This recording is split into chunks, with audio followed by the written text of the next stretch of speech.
Nobody knew the answer. Connie the cleric had been to every temple in the metropolis, researched all the scriptoriums, talked to all the wisest priests. They couldn't tell her the answer. Rachel the rogue went to the Thieves Guild, contacted every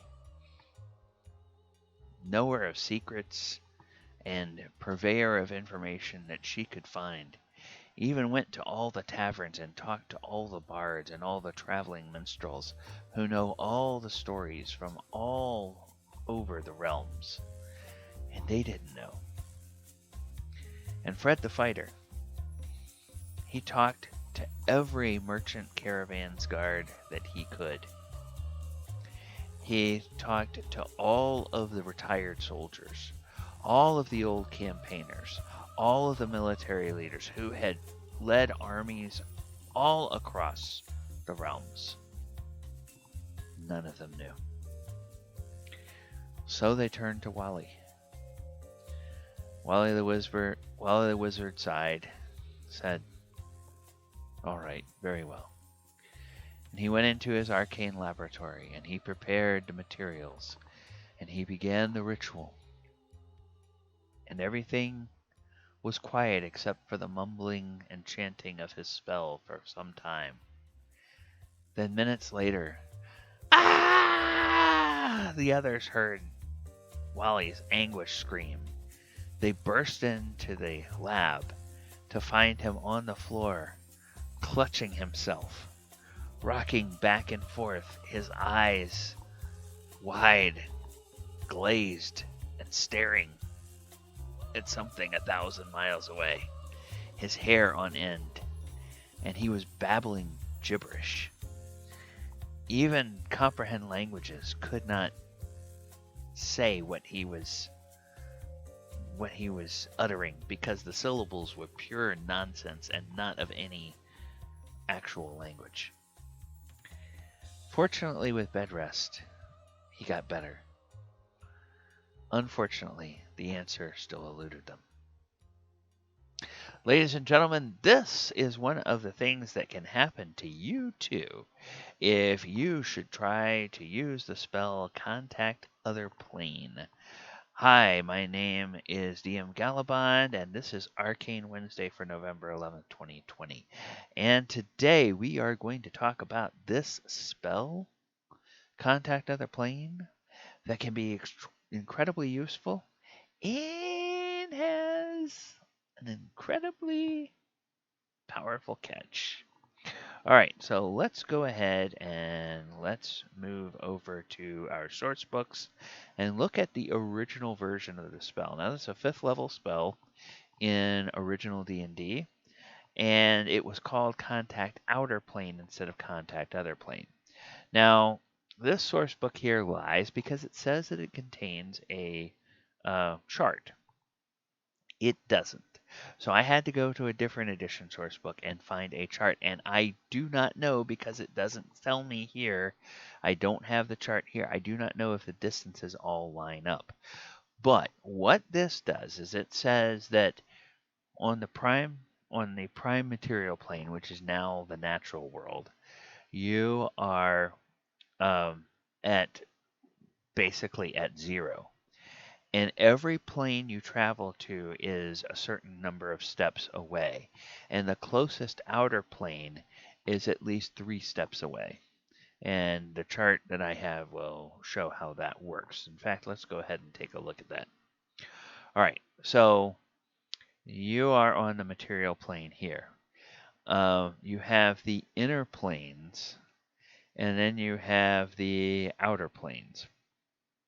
And in order to get to one of the outer planes, you have to go through the Feywild, the ethereal, and the elemental planes before you can get to the upper planes or the outer planes. Or, same thing, before you can get to the lower planes, or to the planes of chaos or the planes of law. So, that's where the 3 steps comes from. And if don't say it. Don't say it. I know you're right there with me. I know you're right there with me. I know you're saying, "Come on, Immortal. Give me 3 steps. Give me 3 steps. Give me 3 steps towards the door." Um, okay, so if you are going to one of those planes that's 3 steps away, you get to ask 3 questions. There's only a 5% chance that you will go insane. There's a 25% chance of the entity you contact knowing the answer, and a 50% chance that they will lie to you or that they just don't know. Um, so the there you roll to find out if you go insane, and if you do, that insanity is temporary, but you recover after a number of weeks of game time equal to the number of plane contacted. So if you contact one of those planes that's 3 steps away, you're insane for 3 weeks. If you contact a plane that's 12 steps away, you're insane for 12 weeks. And then, of course, as you know, the farther away you get, the greater the chance of insanity. However, the greater the chance the entity will know the answer that you're looking for. All right. And the less chance that that entity will give you a false answer. And these questions are, it's a little bit vague as to what kinds of questions can be asked. Later editions make that a little bit clearer. So this is the contact outer plane from first edition. So, like I said, I don't know in that chart whether there would be like some of these planes would be maybe supposed to be on top of each other, and you might have to go through, let's say, Mount Celestia to get to Elysium. So that Mount Celestia might be 3 steps away and Elysium might be 4 or 5 steps away. I just don't know how that worked. So it's unfortunate that we don't have the chart that they say that they included in that book to be able to really know how far away all those are. I think what that means for DMs who are running games under the basic rule set is that you get to decide how far away each individual plane is in your cosmology. Because if there's not a chart that shows it, you get to make it up. All right. This plane had changed its name to the contact other, or the spell had changed its name to contact other plane by AD&D First Edition. And again, it's a 5th level spell. You send your mind to another plane of existence. And of course, there's likelihood of telling the truth, likelihood of knowledge, likelihood of insanity. And then the elemental planes have a different likelihood of knowledge and veracity than some of the others. They're kind of out of sequence with some of the other planes. So for every 1 point of intelligence over 15, magic user reduces probability of insanity by 5%.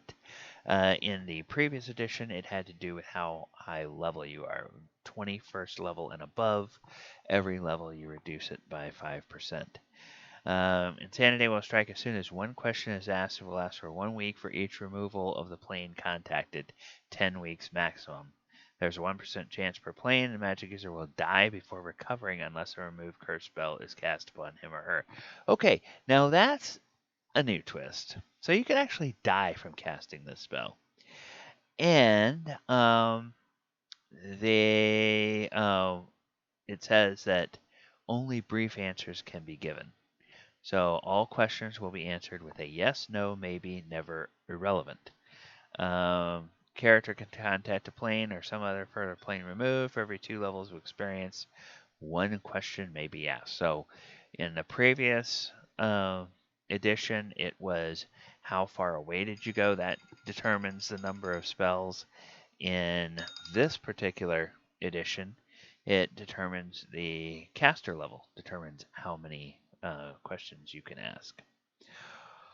All right, then let's take a look at second edition. So when a spell is cast, it sends your mind to another plane of existence. This is almost exactly the same as first edition. Okay.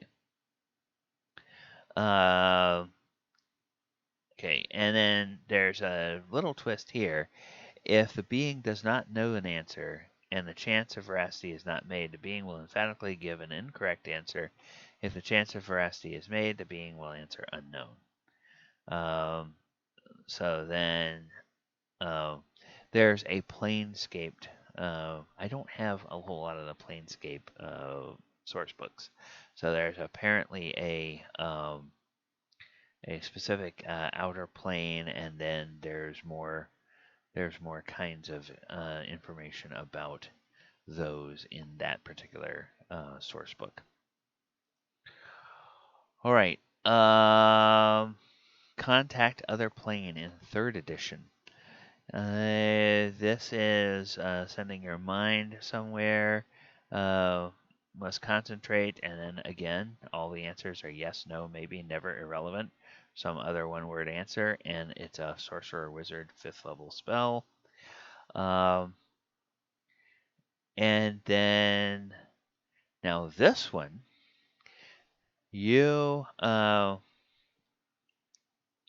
wind up with a reduction in your intelligence and charisma for a period of time. So avoid an intelligence charisma decrease. So that's kind of I guess, a difference between this in terms of insanity.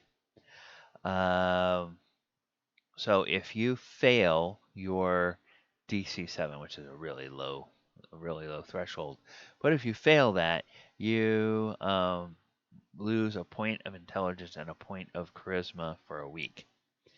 Then outer plane, demi-deity, lesser deity, intermediate deity, greater deity, DC 16 up to 5 weeks that you lose